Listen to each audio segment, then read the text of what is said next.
शिर्डीमध्ये भाजपचं महाअधिवेशन सुरू आहे आणि त्या ठिकाणी अमित शहा दाखल झाले। तिकडची ही ताजी लाईव्ह दृश्य आपण बघतो। अमित शहा या ठिकाणी भाजपच्या महाअधिवेशनासाठी शिर्डीमध्ये दाखल झालेले आहेत। भाजपचे प्रदेशाध्यक्ष चंद्रशेखर बावनकुळे, महाराष्ट्राचे मुख्यमंत्री देवेंद्र फडणवीस सुद्धा त्यांच्या समवेत उपस्थित आणि त्यासह भाजपचे अनेक महत्त्वाचे नेते या क्षणाला शिर्डीमध्ये महाअधिवेशनासाठी उपस्थित आहेत। अमित शहा आणि देवेंद्र फडणवीस काय बोलणार याकडे आता सगळ्यांचं लक्ष लागलेलं आहे। भारी शब्दाला जागून करी वचनाची पूर्ती, लढताना भिडताना नीती ना सोडी, लढताना भिडताना नीती ना सोडी, दैवयोगी हा राजा सच्चा सहकारी। खंबीर जो संकटात हेतू शुद्ध ज्याचा, खंबीर जो संकटात शुद्ध हेतू ज्याचा, रामाचा सेवक तो भक्त जो शिवाचा।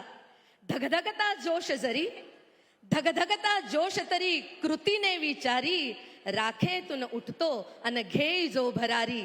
शेतकरी कष्टकरी दिनांचा त्राता, मातांचा भगिनींचा बंधू पाठी राखा, तरुणांच्या स्वप्नांना देई जो भरारी, राखेतून उठतो अन घेई जो भरारी। महाराष्ट्राचा लाडका देवा देवा देवा देवा देवा देवा देवा देवा, महाराष्ट्राचे लाडके मुख्यमंत्री माननीय देवेंद्रजी फडणवीस।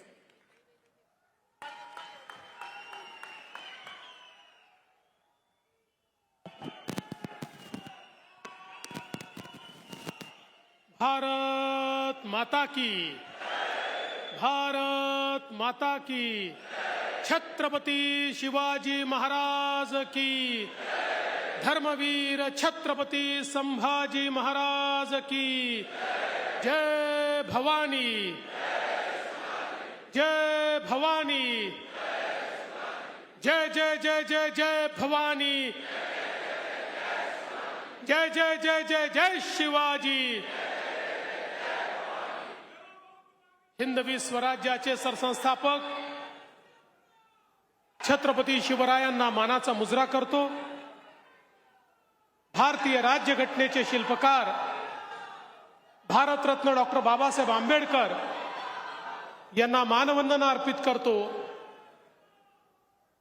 आज ज्यांच्यामुळे आपण हा भगवा पटका घालू शकलो, ज्यांनी खऱ्या अर्थानं या देशामध्ये अशी अवस्था होती की उद्याची पहाट ही कशी असेल हे कोणालाही सांगता येत नव्हतं। अशा काळामध्ये छत्रपती शिवरायांना देव देश आणि धर्माकरता लढण्याची शिकवण दिली आणि हिंदवी स्वराज्याची निर्मिती केली। त्या राष्ट्रमाता राजमाता जिजाऊ माँसाहेब यांच्या चरणी नतमस्तक होतो। आणि ज्यांनी या संपूर्ण देशातल्या तरुणाईला एक अमृत मंत्र दिला, उत्तिष्ठत जागृत प्राप्त वरांनी बोधित, म्हणजे उठा जागे व्हा आणि जोपर्यंत ध्येय प्राप्त होत नाही तोपर्यंत संघर्ष करा, हा मंत्र देणारे स्वामी विवेकानंदजी यांच्याही पुण्य स्मृतीला त्यांच्या नमन करतो। आज या ठिकाणी आपल्या या महाविजयी अधिवेशनाची सांगता करण्याकरता, समारोप करण्याकरता आपल्यामध्ये उपस्थित झालेले भारताचे कणखर आणि कर्मठ गृहमंत्री आणि ज्यांचा उल्लेख आधुनिक भारतातले चाणक्य म्हणून केला जातो, ते आदरणीय अमितभाई शहा, आपले अध्यक्ष चंद्रशेखर बावनकुळेजी, माननीय शिवप्रकाशजी, माननीय विनोद तावडेजी, माननीय पीयूष गोयलजी, माननीय रवींद्र चव्हाणजी, नारायणराव राणेजी, पंकजाताई मुंडे, अशोकराव चव्हाण, सुधीरभाऊ मुनगंटीवार, रावसाहेब पाटील दानवे, माननीय छत्रपती उदयनराजे भोसले, माननीय चंद्रकांत दादा पाटील, माननीय गिरीजी महाजन, माननीय आशिषजी शेलार, माननीय राधाकृष्ण विखे पाटील, माननीय मुरलीधरजी मोहोळ, रक्षाताई खडसे, प्रवीणजी दरेकर, रामभाऊ शिंदे, राहुलजी नार्वेकर, माननीय प्रकाशजी जावडेकर, माननीय हंसराज भैया अहिर, सन्माननीय विक्रांत पाटील, माधवीताई नाईक, रणधीरजी सावरकर, विजयजी चौधरी, राजेशजी पांडे, संजयजी केणेकर, या ठिकाणी उपस्थित आपले सर्व लोकप्रतिनिधी, अध्यक्ष, पदाधिकारी, सर्व प्रमुख महाराष्ट्राच्या कानाकोपऱ्यातून आलेल्या माझ्या कार्यकर्ता भगिनी आणि बंधूंनो, सर्वप्रथम महाराष्ट्रामध्ये जो महाविजय आपल्याला प्राप्त झाला त्याबद्दल आपल्या सर्वांना मी उभ्या उभ्याच साष्टांग दंडवत करतो, कारण आपल्यामुळे हा महाविजय आपल्याला पाहायला मिळालेला आहे. आणि आपल्या सर्वांच्या वतीने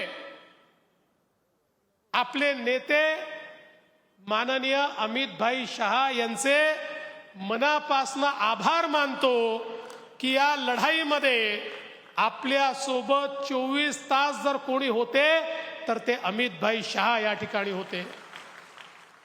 जिस समय लोकसभा के पराजय के बाद समूची पार्टी निराश थी, हताश थी और कार्यकर्ता समझ नहीं पा रहे थे कि महाराष्ट्र में हमसे क्या गलती हो गई कि हम इस प्रकार से पराजित हुए, ऐसे समय माननीय अमित भाई ने महाराष्ट्र का दौरा किया. महाराष्ट्र के एक एक संभाग में जाकर हजारों कार्यकर्ताओं से बात की, हजारों कार्यकर्ताओं का मार्गदर्शन किया, उनमें जान फूकी, उनमें ऊर्जा को प्रवाहित किया और उनके मन में इस बात को रोपित किया कि अभी पराजय हुआ है लेकिन आगे विजय है, विजय के लिए सबको संकल्पित होना पड़ेगा. और पूरी पार्टी उठकर खड़ी हुई और पार्टी ने महाविजय यहां पर लाकर दिखाया. इसलिए मैं हम सभी कार्यकर्ताओं की ओर से आदरणीय अमित भाई आपका बहुत बहुत आभार व्यक्त करता हूं. जिस प्रकार से ये लड़ाई लड़ते समय आपका केवल मार्गदर्शन नहीं तो सामने से आकर इस लड़ाई में लड़ने का काम आपने किया है, इसलिए आज आपका बहुत बहुत आभार यहां पर मैं व्यक्त करता हूं. मला अतिशय आनंद आहे की हे महाअधिवेशन आपण शिर्डीमध्ये घेतलं, कारण आपल्याला सगळ्यांना माहिती आहे की साईबाबांनी आपल्याला मंत्र दिलाय श्रद्धा आणि सबुरीचा. आणि श्रद्धा आणि सबुरीचा मंत्र आपल्या भारतीय जनता पक्षामध्ये सगळ्यात महत्वाचा आहे. राष्ट्र प्रथम म्हणजे श्रद्धा आहे आणि अंत में मैं म्हणजे सबुरी आहे. हा मंत्र आपण सगळे आपल्या जीवनामध्ये सातत्याने त्या ठिकाणी पाळत असतो. आणि आपल्याला कल्पना आहे की ज्यांना हा मंत्र समजला ते सगळे यशस्वी झाले आणि ज्यांना श्रद्धा आणि सबुरी समजलं नाही त्यांची हालत बुरी झाली, हे आपण या विधानसभेमध्ये या ठिकाणी निश्चितपणे बघितलेलं आहे. आणि म्हणून खरं तर आपण जर बघितलं तर एका अशा काळामध्ये आपली ही कार्यकारिणी या ठिकाणी होते आहे ज्याला संक्रमणाचं पर्व म्हणतात. मकर संक्रमण संपून महाकुंभाचं पर्व आपल्या देशामध्ये सुरू होत आहे. महाकुंभाचं अमृत हे पुन्हा एकदा त्या ठिकाणी प्राप्त करण्याकरता हजारो लोक महाकुंभामध्ये त्या ठिकाणी एकत्रित होणार आहे. अशा काळामध्ये खरं म्हणजे हा विजय आपल्याला मिळाला आणि महाविजयाचे अधिवेशन आपण करतोय. आणि मला आनंद आहे महाराष्ट्राच्या जनतेने 3 वेळा, एकदा नाही 3 वेळा भारतीय जनता पक्षाला 100 पेक्षा जास्त जागा या ठिकाणी दिल्या. गेल्या 30 वर्षाच्या महाराष्ट्राच्या इतिहासामध्ये 100 पेक्षा जास्त जागा मिळवणारा एकमेव पक्ष कुठला असेल तर तो तुमचा आणि माझा भारतीय जनता पक्ष आहे.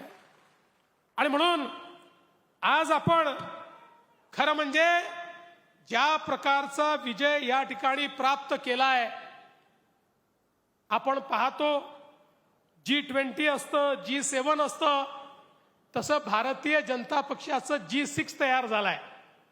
म्हणजे जे लगातार 3 वेळा जिंकले त्या राज्यांच्या म्हणजे गुजरात, मध्य प्रदेश, गोवा, छत्तीसगड आणि हरियाणा यांच्यासोबत आता महाराष्ट्र देखील जुडलेला आहे, ज्यांनी तिसऱ्यांदा जिंकण्याची हॅट्रिक ही या ठिकाणी केलेली आहे. आणि म्हणून खरं तर आज आपण सगळ्यांनी बघितलं की ज्या प्रकारचा हा विजय लोकसभेच्या निवडणुकीमध्ये 48 पैकी 17 जागा आपल्या निवडून आल्या, म्हणजे जेमतेम 35% मार्क घेऊन काठावर आपण पास झालो होतो, पण मनातनं मात्र नापास होतो. पण कुठेतरी त्यानंतर ज्या प्रकारचे प्रयत्न आपण केले, माननीय मोदीजींच्या नेतृत्वामध्ये ज्या प्रकारचा विश्वास आपण तयार केला, 288 पैकी 237 जागा जिंकून महाराष्ट्रातला इतिहास आपण तयार केला. 82% गुण मिळवले आणि भाजपनी तर 89% गुण मिळवले. मेरिटमध्ये भाजप या ठिकाणी पास झाला.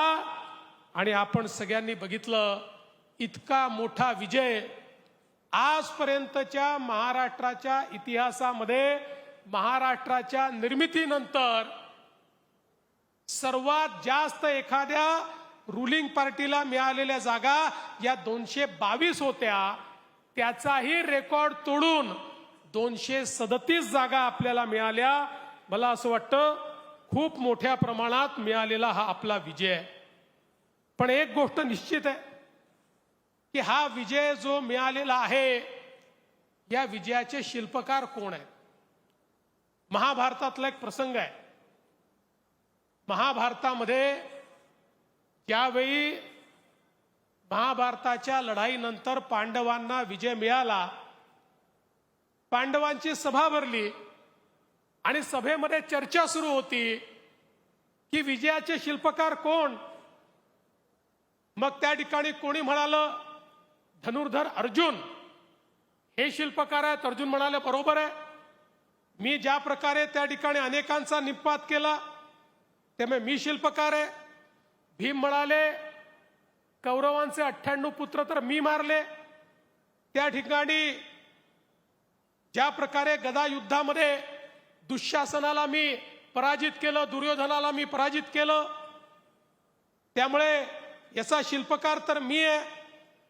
तर कोणी असंही म्हणालं नकुल सहदेव शकुनीला आम्ही मारलं, आम्ही शिल्पकार आहोत. तर त्या ठिकाणी धर्मराज असं म्हणाले की शेवटी युद्धाचं नेतृत्व तर मी करत होतो, त्यामुळे या युद्धाचा शिल्पकार मी आहे. तेवढ्यात श्रीकृष्ण त्या ठिकाणी आले आणि त्यांना विचारलं पार्थ सांगा कोण या युद्धाचा शिल्पकार कोण, या विजयाचा शिल्पकार कोण. पार्थ म्हणाले मला तर माहितीच नाही, मी तर सारथ्य करत होतो, त्यामुळे कशी लढाई झाली हे मी बघितलंच नाही, त्यामुळे नेमकं कसं हे युद्ध जिंकलं गेलं मला माहिती नाही. पण एक व्यक्ती आहे की ज्याने युद्ध नीट बघितलेलं आहे, त्या व्यक्तीला जाऊन आपण विचारू. ती व्यक्ती म्हणजे बर्बरिक, म्हणजे भीमाचा मुलगा घटोत्कच, त्याचा मुलगा हा बर्बरिक. हा बर्बरिक जो होता याला असा वर मिळाला होता की हा कधी पराजित होणार नाही, पण त्याला असाही वर होता की जो हारेल त्याच्याकडनं हा लढेल.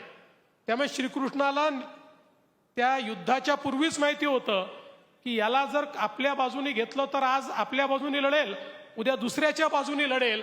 आणि म्हणून श्रीकृष्णाने त्याला त्या ठिकाणी खरं म्हणजे एक प्रकारे शिक्षाच दिली होती आणि त्याला भस्मसात केलं होतं, पण आशीर्वादही दिला होता की हे युद्ध तो पूर्णपणे बघू शकेल. आणि म्हणून त्याचा केवळ चेहरा जिवंत होता आणि ते युद्ध त्यांनी जवळून बघितलं होतं. आणि म्हणून या बर्बरिकाकडे सगळ्या पांडवांना घेऊन श्रीकृष्ण गेले आणि मग त्यांनी सांगितलं की सांग, या प्रत्येकाचं म्हणणं आहे की हे युद्ध त्यांच्यामुळे पांडवांनी जिंकलाय. अर्जुनालाही वाटतं, त्या ठिकाणी युधिष्ठिरांनाही वाटतं, भीमालाही वाटतं, नकुल सहदेवांनाही वाटतं. तू सांग हे युद्ध कोणामुळे जिंकलाय.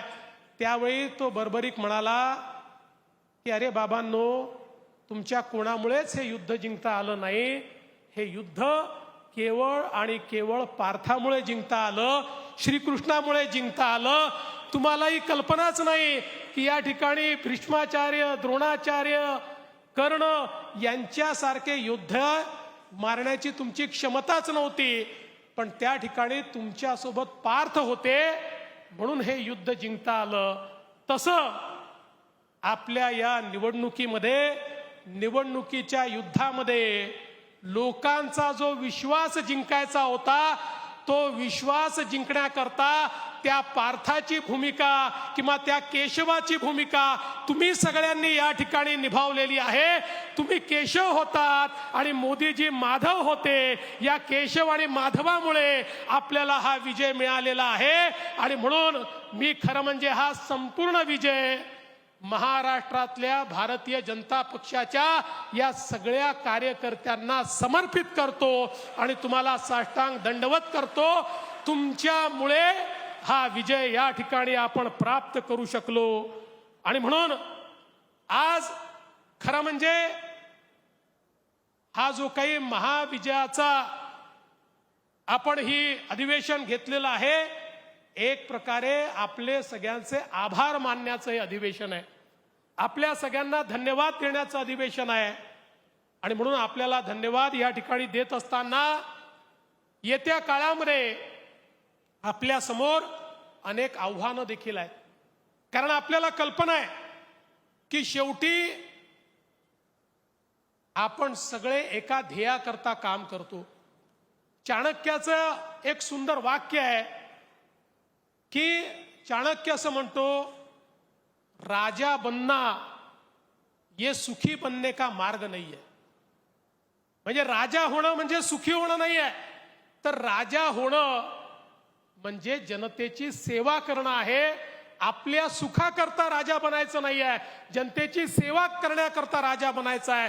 तसं आपल्याला हे जे शासन या ठिकाणी मिळालेलं आहे ते सुखासीन होण्याकरता मिळालेलं शासन नाही आहे, तर या शासनाने आपली जबाबदारी वाढवली आहे.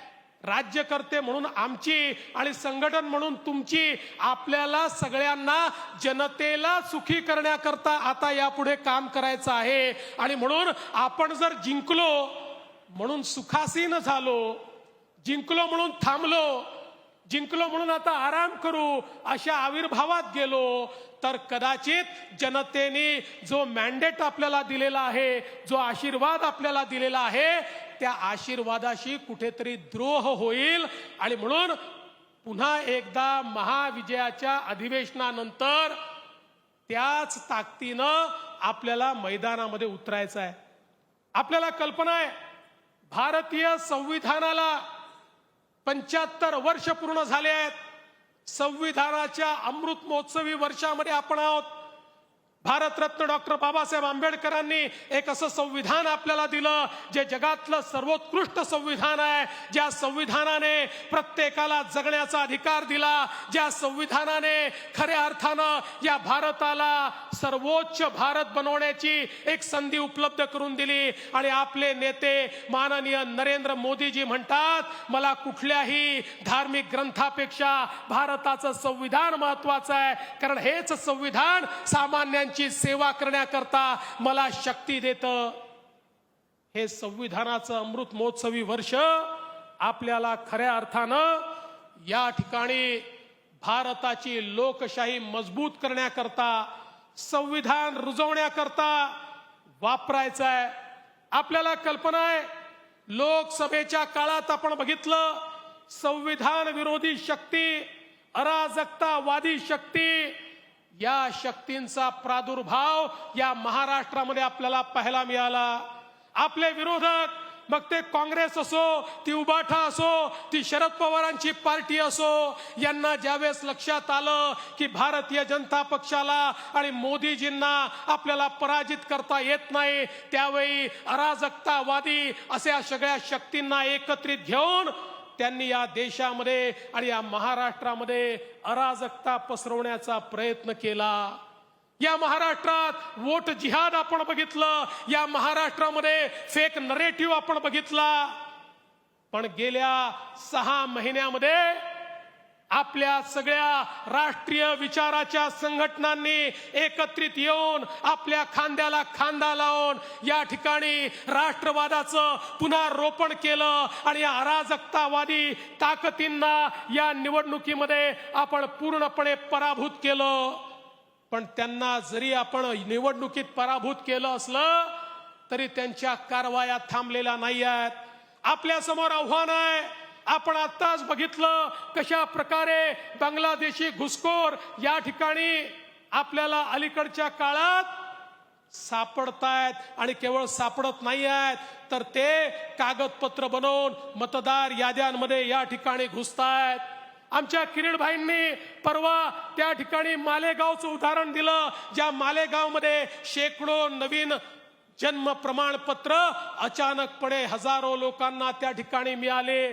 मालेगाव असेल, इकडे अमरावतीचं अंजनगाव असेल, अचानक त्या ठिकाणी एकेका गावामध्ये 100 लोकांना जन्माचं प्रमाणपत्र मिळत आहे. 50 वर्षाचे 60 वर्षाचे लोक अचानक आपल्या जन्माचं प्रमाणपत्र काढतायत. वोट जिहादचा पाठ सुरू झालेला आहे. हे सगळे घुसखोर आहेत. या घुसखोरांना बाहेर काढण्याचं आव्हान हे आता आपल्या समोर आहे. या देशामध्ये एकही घुसखोर या महाराष्ट्रामध्ये आपल्याला त्या ठिकाणी राहू देता कामा नये. त्यामुळे या अराजकतावादी ताकदींच्या विरुद्धची आपली लढाई, ही लढाई अजून आपल्याला त्या ठिकाणी घट्ट करावी लागेल. याच अराजकतावादी ताकदींनी दुसरा प्रयत्न सुरू केलेला आहे. या महाराष्ट्रातली सामाजिक वीण ही कशी त्या ठिकाणी खराब होईल, या महाराष्ट्रामध्ये जातीमध्ये पंथांमध्ये द्वेष भावना, त्यांच्यामध्ये विद्वेष, त्यांच्यामध्ये मोठ्या प्रमाणात दुफळी कशी माजेल असा देखील प्रयत्न हा मोठ्या प्रमाणात होतोय. अनेक घटना होतात, गंभीर घटना होतात, त्याचे पडसाद उमटतात. ते साहजिक देखील असतात, ते नैसर्गिक देखील असतात. पण अनेक वेळा अशा पडसादांचा उपयोग करून अराजकतावादी आपलं मत कसं पुढे नेता येईल असा देखील प्रयत्न करतात. आणि म्हणून कुठेतरी हा महाराष्ट्र एकसंघ राहायला पाहिजे. माननीय मोदीजींनी आपल्याला एक मंत्र दिला जो या निवडणुकीचा गुरुमंत्र ठरला. एक है तो सेफ है. हे मोदीजींनी सांगितलं, हे आमच्या साधू संतांनी सांगितलं. या ठिकाणी हा मंत्र घेऊन आपण समाजात गेलो, संपूर्ण समाज एकसंघ झाला. या ठिकाणी एक भगवी लहर आपल्याला पाहायला मिळाली आणि त्याचा परिणाम आपण सगळ्यांनी बघितला.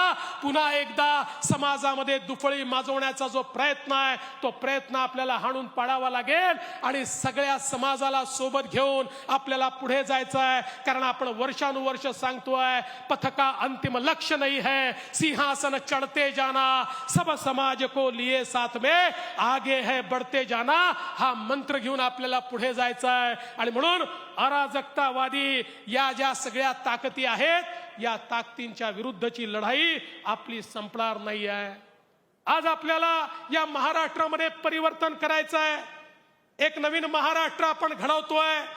या महाराष्ट्रामध्ये माननीय मोदीजींच्या नेतृत्वामध्ये ज्या प्रकारे 2014 ते 19 त्यानंतर 2022 ते 24 आपण या ठिकाणी काम करून दाखवलं, ती गती आता महाराष्ट्राला पुन्हा प्राप्त करून दिली आहे. आपण सांगितलं महाराष्ट्र आता थांबणार नाही, ही गती कमी होणार नाही. आता या महाराष्ट्राला कायम दुष्काळ मुक्त करण्याकरता नदीजोड प्रकल्प आपण हातामध्ये घेतलेले आहेत. ज्या नदीजोड प्रकल्पाच्या माध्यमातून यातला मराठवाडा असेल, आमचा उत्तर महाराष्ट्र असेल, आमचा विदर्भ असेल, यातला दुष्काळ हा कायम भूतकाळ करायचा आहे. या ठिकाणी शेकडो किलोमीटरचे कालवे तयार करून नद्यांना आपापसात जोडून समुद्रात वाहणारं पाणी हे गोदावरीच्या खोऱ्यामध्ये आणून आणि आपल्या महाराष्ट्राला पाणीदार करण्याचं स्वप्न आपल्या सरकारने या ठिकाणी बघितलेलं आहे. एक ऊर्जावान महाराष्ट्र, ज्या महाराष्ट्रामध्ये आमच्या शेतकऱ्याला सौर ऊर्जेच्या माध्यमातून जन्मभर मोफत वीज मिळाली पाहिजे आणि महाराष्ट्रातला शेतकरी हा सुजलाम सुफलाम झाला पाहिजे. याकरता सौर कृषी वाहिनीच्या प्रकल्पाच्या माध्यमातून या महाराष्ट्रामध्ये एक नवीन क्रांती आपण घडवतोय आणि 2030 सालापर्यंत 52% वीज ही महाराष्ट्रातली अपारंपरिक ऊर्जा स्रोतातनं या ठिकाणी येईल आणि आमचा शेतकरी ही सुजलाम सुफलाम होईल. आणि पहिल्यांदा महाराष्ट्रामध्ये आमचा प्रयत्न आहे की उद्योगाला आणि घरगुती वीज जी आपण देतो त्या विजेचे भाव देखील कमी झाले पाहिजे, अशा प्रकारचा प्रयत्न या महाराष्ट्रामध्ये आपण करतोय. आणि हे सगळं करत असताना एकीकडे इन्फ्रास्ट्रक्चरचे प्रोजेक्ट्स आहेत, मोठ्या प्रमाणात महामार्गांची कामं आहेत, पोर्टची कामं आहेत, एअरपोर्टची कामं आहेत. आणि ही सगळं करत असताना मोदीजींनी एकच मंत्र आपल्याला दिलेला आहे आणि तो मंत्र म्हणजे ईज ऑफ लिव्हिंगचा. प्रत्येकाच्या जीवनामध्ये सुलभता आली पाहिजे. ही सुलभता आणण्याकरता आपण प्रयत्न सुरू केला आहे आणि सुलभता आणण्याकडे जात असताना त्यातलं सगळ्यात महत्वाचं धोरण काही असेल तर पारदर्शिता आहे. प्रामाणिक पारदर्शितेने सरकार चाललं पाहिजे, विभाग चालले पाहिजे, प्रामाणिक पारदर्शितेने सरकारी कार्यालय चालली पाहिजे. या दृष्टीनं मोठ्या प्रमाणात येत्या काळामध्ये आपण काम करणार आहोत. आणि म्हणूनच मी मुख्यमंत्री झाल्यानंतर 100 दिवसाचा कार्यक्रम दिला, विभागांनाही दिला आणि 7 सूत्री कार्यक्रम हा प्रत्येक कार्यालयाला दिला.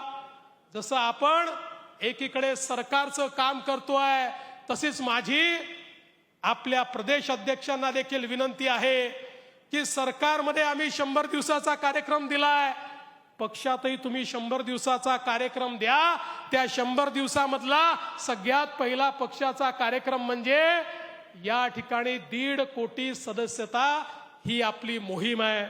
माझी आपल्या सगळ्यांना विनंती आहे की आपण सगळ्यांनी जर मनात आणलं तर 1.5 कोटीपेक्षा जास्त या ठिकाणी आपण मेंबरशिप करू शकतो.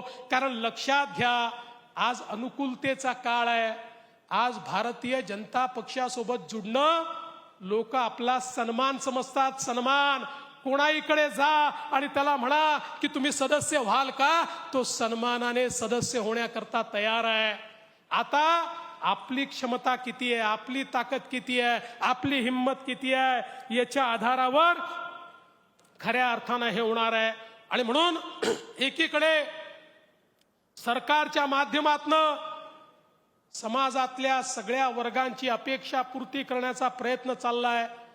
आमच्या लाडक्या बहिणींना आपण मदत करतोय आणि पुढेही करतच राहणार आहे.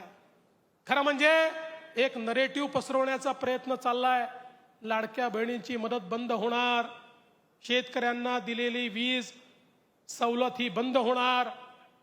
मी एकच गोष्ट सांगतो, महिला असतील, शेतकरी असतील, युवा असतील, गरीब असतील, आपले दिव्यांग असतील, समाजातल्या जेवढ्या घटकांकरता योजना आम्ही सुरू केलेल्या आहेत त्या सगळ्या योजना आपण पूर्ण करणार आहोत.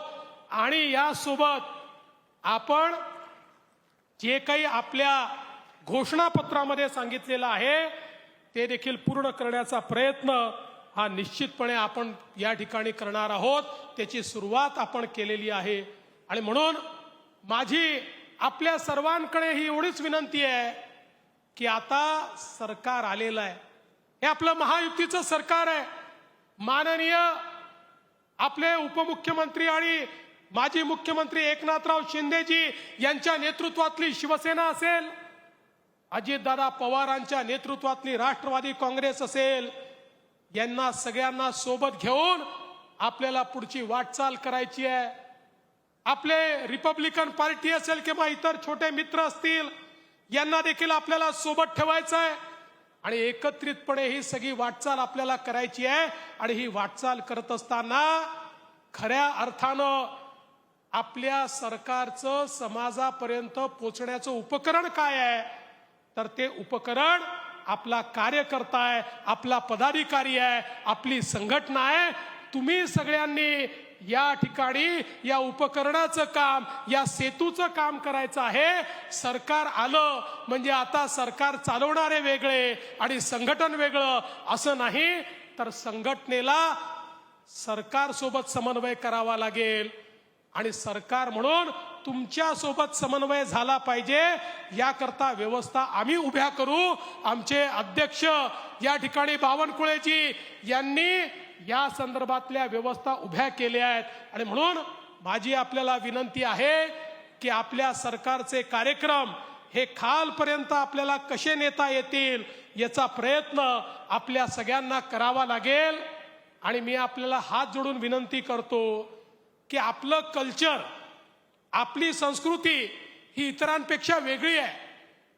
आपल्या सगळ्यांना लक्षात घेतलं पाहिजे. आपण समाजात काम करणारे लोक आहोत.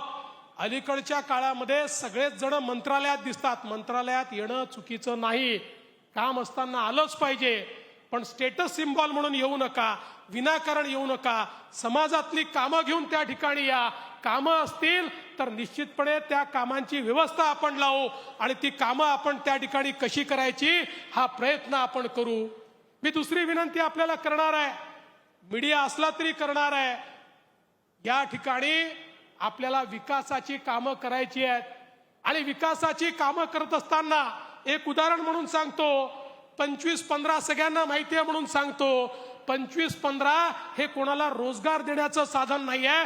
25-15 सामान्य माणसाच्या जीवनातलं दुःख दूर करण्याचं साधन आहे. हे आपल्या कार्यकर्त्यांनी या ठिकाणी लक्षात घेऊन आपल्या संस्कृतीप्रमाणे काम केलं तरच हा विजय आपण खालपर्यंत रुजवू शकू.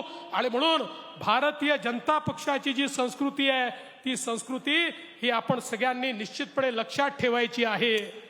खरं तर मी एवढंच सांगतो कि विकल्प बहुत मिलेंगे मार्ग भटकाने के लिए, विकल्प बहुत मिलेंगे मार्ग भटकाने के लिए, लेकिन संकल्प एक ही काफी है मंजिल तक जाने के लिए.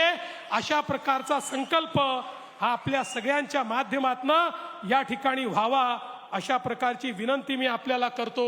खरं म्हणजे अनेक गोष्टी बोलायच्या आहेत, त्या पुढे मी बोलीन, पण आज आपण सगळे या ठिकाणी माननीय आपले अमितभाई शहा यांना भेटण्याकरता आलेलो आहोत, त्यांना ऐकण्याकरता आलेलो आहोत. आणि म्हणून मी एवढीच आपल्या सगळ्यांना विनंती करेन की येत्या काळामध्ये भारतीय जनता पक्षाला मिळालेला हा जो विजय आहे, हा विजय जनसामान्याच्या जीवनामध्ये परिवर्तन करण्याकरता एक पारदर्शी प्रामाणिकतेतून चालणारं सरकार, अशा प्रकारची प्रतिमा आपल्या सरकारची आणि त्या सरकारला पूर्णपणे घट्ट आणि हिमालयासारखी या सरकारच्या मागे उभी असलेली संघटना, अशी संघटनेची प्रतिमा, या दोन्ही प्रतिमा जर आपण तयार केल्या तर निश्चितपणे असा विजय आपल्याला वारंवार मिळत जाईल. येत्या काळामध्ये स्थानिक स्वराज्य संस्थांच्या निवडणुका येणार आहेत. जवळपास माझा अंदाज आहे की पुढच्या 3-4 महिन्यात, अर्थात सुप्रीम कोर्टातनं निर्णय झाला तर पण तो निर्णय शेवटच्या टप्प्यावर आहे, त्यामुळे तो निर्णय झाला तर येत्या 3-4 महिन्यात या निवडणुका होतील. या निवडणुकांची तयारी देखील आपल्याला करायची आहे. आणि जसा महाविजय हा महायुतीने या ठिकाणी महाराष्ट्रात विधानसभेत मिळवला, तसाच महाविजय आपल्याला महाराष्ट्रामध्ये स्थानिक स्वराज्य संस्थांमध्ये देखील मिळवायचा आहे. त्याकरता आपण सर्वांनी सज्ज राहावं एवढीच आपल्याला विनंती करतो आणि माझं बोलणं संपवतो. धन्यवाद. जय हिंद, जय महाराष्ट्र.